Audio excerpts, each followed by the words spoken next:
croissant. Right? So true. Please welcome to the microphone, first time, second story storyteller, Connie Shirakawa.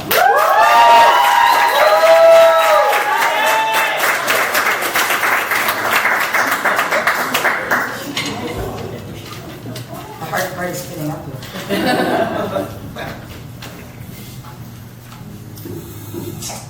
I would dearly love to erase 15 minutes of my life. It was the 70s. I was a grad student working in the dining hall at the Bread Loaf Writers Conference. The idyllic rolling hills of Middlebury, Vermont look and smell and taste nothing like the teeming Chicago street where I am from. There was always something going on Winchester Street, where we were the only Japanese-American family in a street full of Italians, Irish, Russians, and odd-lot circus folk. The street reeked with Mr. Tiano's wine fermenting in his basement. The strong odors of pungent cheeses and garlicky Italian sauces always filled the air, along with whiffs of salami and pepperoni from Ontario's meat market. We lived in connected 3-story red brick row houses, so the smells seeped right through the common walls, along with the screaming and the shouting and the high drama that to our Italian neighbors was just ordinary, everyday conversation.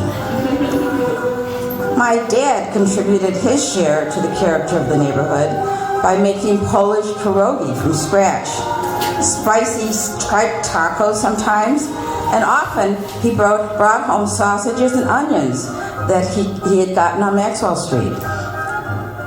Vermont smells like, well, someone filtered all of the flavors out of the air. I started wheezing and coughing as soon as I got there. Maybe the air is not dirty enough for me, or I'm allergic to fresh country air. While no one at home looked like me, I was happy in my neighborhood. I felt that I belonged there and joyously ran around the streets with all my friends. Middlebury, Vermont was like dying and going to a strangely quiet place in heaven where everybody seemed sort of numb and not used to having an all-American Japanese face in their midst. I hear that New Englanders think you don't even belong next to them unless you've lived there for generations upon generations. No one in the town of Middlebury seemed very friendly to me. I laughed when I saw a New England wall. It was about this high. It was made of boulders that kept falling off. I knew Robert Frost's poem, Mending a Wall, very well, but I'd never seen one. Where I come from, a wall is a wall.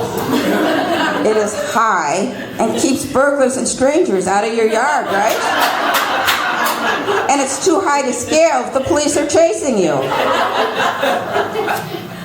Another thing about New England was that it was really a quiet and reserved place. My mother had often told me, Connie, be quiet, calm down, don't talk too much. But I just couldn't do it at that time. She also said something to me before I left for Middlebury College. Remember, Connie, it's better to try than not to succeed at all. What did that mean?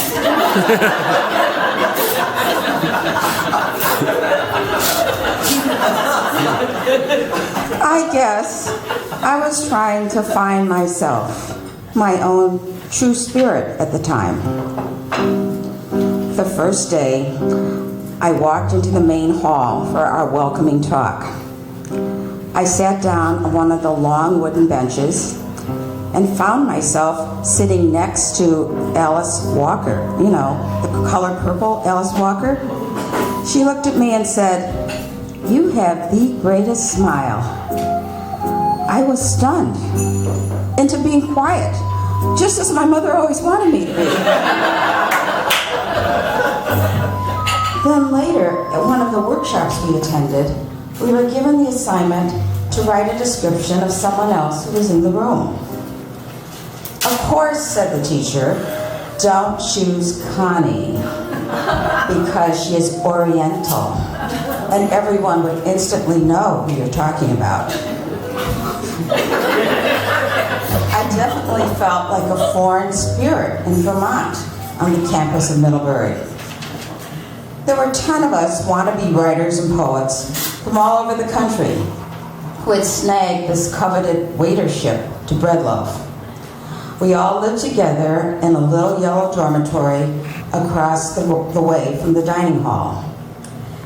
In return for free tuition, the student waiters had to serve dinner family style, which meant that you had to lug these steel trays filled with bowls of steaming creamed chicken, bland overcooked green beans, hot mashed potatoes, white bread and butter over to these big round tables for 10. I had to wear a long white apron that tied with strings around my waist. Mine was way too long for me, so I sort of swooshed when I walked through the lovely and quaint New England dining room. It never occurred to me that I would have any trouble hauling these trays with my sweaty hands in the 90-degree New England heat wave that summer. Then the day came when we found out that Julia Child was coming to dinner on a book tour. She was such a famous TV personality, and despite her dowdy flowered dress and 50s permed hair with tight little curls, I loved her. I was enthralled with her from the minute she walked in the room, and was drawn to her eccentric babbling and exuberance, and felt that she was a mirror spirit who talked a lot, and people warmed up to her because of how she was and not who she was so much. I delighted in just watching her eat and taste and smack her lips over each dish at dinner. I loved her. She could name the ingredients and everything, and she rattled off the names of spices as if they were names of cats. Aha! Basil! Pepper! She screeched. And I do believe, yes, cinnamon. Very nicely buttered, too.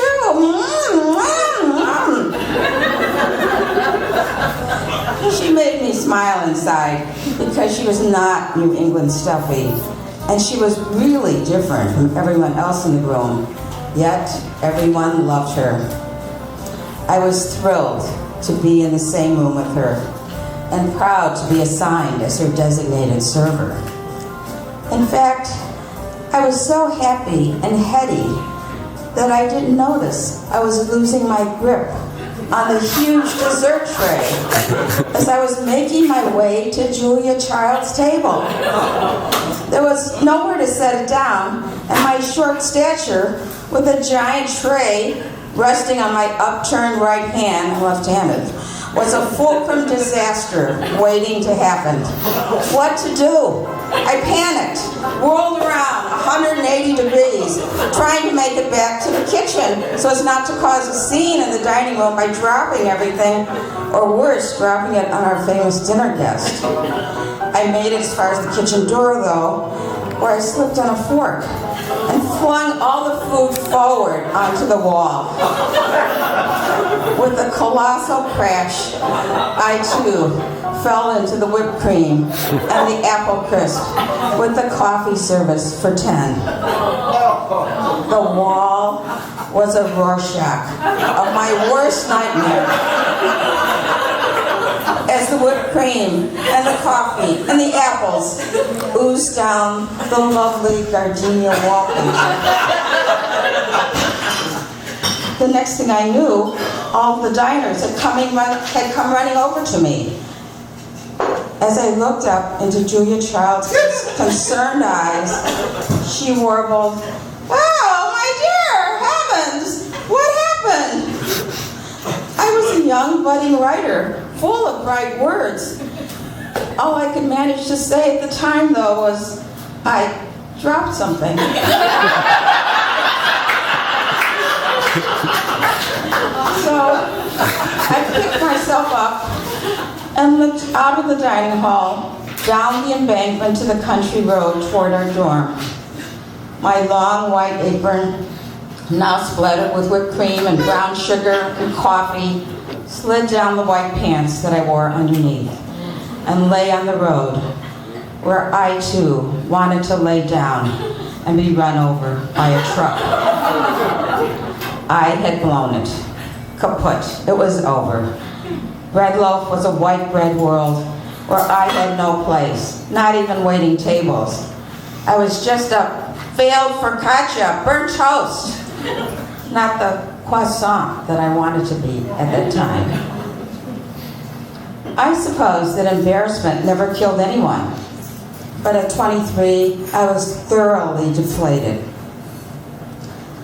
Oh, eventually everything was just fine. I was hired as a writer at the Leo Burnett advertising agency, where I met many mirror spirits like Julia Child who talked loudly and were funny and lively. Here at last are my people, I thought. Offbeat, talky, freewheeling folks. What a relief that I found this basketful of mixed nut breads like me. Today, I still cannot even look at the cover of Julia Child's Mastering the Art of French Cooking without wincing. I can't cook anything more complicated than popcorn. And certainly, I never ever tried to wait tables again.